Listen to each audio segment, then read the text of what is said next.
जय श्री कृष्णा दोस्तों, स्वागत है हमारे YouTube चैनल भक्ति एक जानंस में। गरीब किसान की कहानी, ईश्वर पर विश्वास।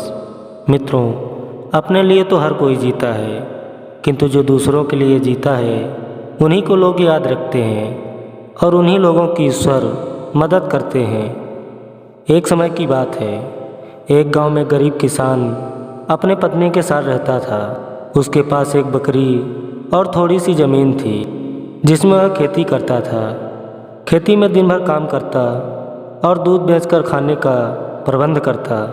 इस तरह किसान अपना जीवन यापन कर रहा था। यह सब देखकर उसकी पत्नी अपने भाग्य को और भगवान को कोसती रहती कि हे भगवान, मैंने कौन सा पाप किया था जो कि मुझे इस गरीबी में जीना पड़ रहा है। पत्नी की यह बात सुनकर मन ही मन खुद को और भाग्य को कोसता रहता कि न जाने कब मेरी किस्मत बदलेगी। एक दिन की बात है, दोपहर का समय था। किसान अपने खेत में काम करके थका हारा खाना खाने के लिए बैठा ही था कि तभी दरवाजे पर किसी ने आवाज़ लगाई। किसान ने सोचा, शांति के साथ कोई खाना खाने भी नहीं देता।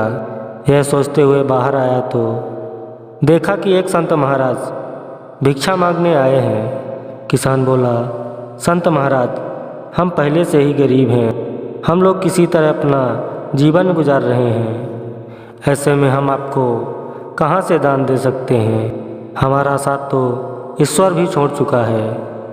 गरीब किसान की यह बात सुनकर संत महाराज उसकी परेशानी को समझ चुके थे।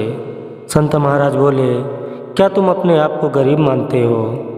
लगता है तुम्हारा ईश्वर पर से भरोसा उठ गया है। तो संत महाराज की बात सुनकर किसान ने कहा, हाँ महाराज, हमारे साथ कुछ ऐसा ही है।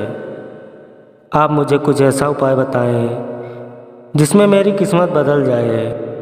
तो किसान की बात सुनकर संत महाराज ने कहा, ठीक है, जैसा मैं कहता हूँ वैसा ही करो। तो किसान बोला, महाराज, ऐसा मैं क्या करूँ जिससे मेरी गरीबी दूर हो जाए?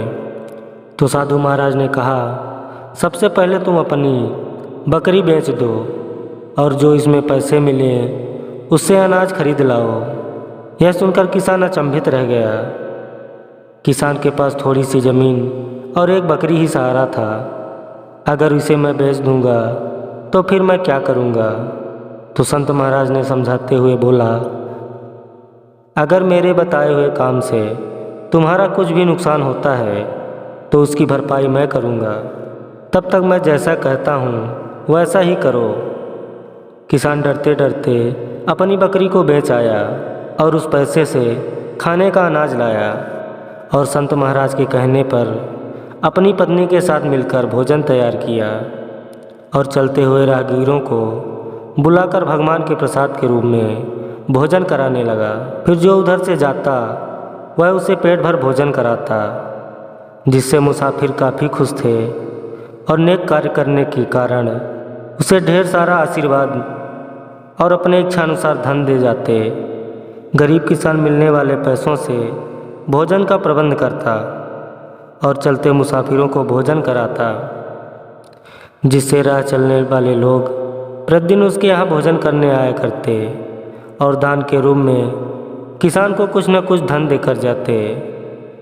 यह बात दूर दूर तक फैल चुकी थी। सेठ और व्यापारी अगर उसके गांव से गुजरते तो वहां भोजन करने जरूर आते थे और ढेर सारा धन दे जाते, जिससे धीरे धीरे गरीब किसान अमीर हो गया।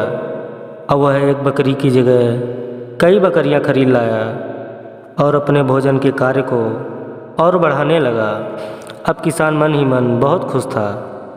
एक दिन किसान का हाल पूछने संत महाराज आए और बोले, अब बताओ, यहाँ भी दिन भर मेहनत करते हो और खेत में भी कर लेते हो और ईश्वर के बताए गए पुण्य के मार्ग पर चलते हुए लोगों को भोजन कराते हो, जिसके कारण ईश्वर भी तुमसे बहुत प्रसन्न है। तुम पहले अपने बारे में सोचते थे, लेकिन अब तुम दूसरों की भलाई के बारे में सोचते हो। इसलिए ईश्वर के आशीर्वाद पाने के लिए खुद को ऐसा बनाना पड़ता है। यानी कि हम जैसा करते हैं वैसा ही हमारे भाग्य का निर्णय होता है। संत की बात सुनकर किसान को अब समझ में आ गया था।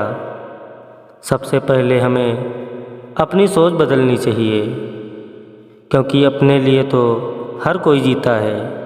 यदि हम दूसरों के लिए जीना शुरू करते हैं तो ईश्वर भी हमारी सहायता करते हैं।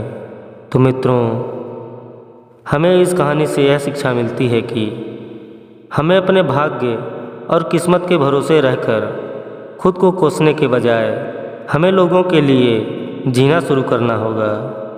तो निश्चित ही ईश्वर हमारी सहायता करेंगे। इसलिए हमें भी अपने जीवन को आगे बढ़ाना है तो हमें अपनी सोच बदलनी चाहिए और खुद के बजाय दूसरों के बारे में सोचना चाहिए। तभी हम अपने जीवन का सही महत्व समझ पाएंगे। तो मित्रों, आपको यह वीडियो कैसी लगी कमेंट में ज़रूर बताइएगा। अगर आप नए हैं तो वीडियो को लाइक एवं चैनल को सब्सक्राइब करना ना भूलें।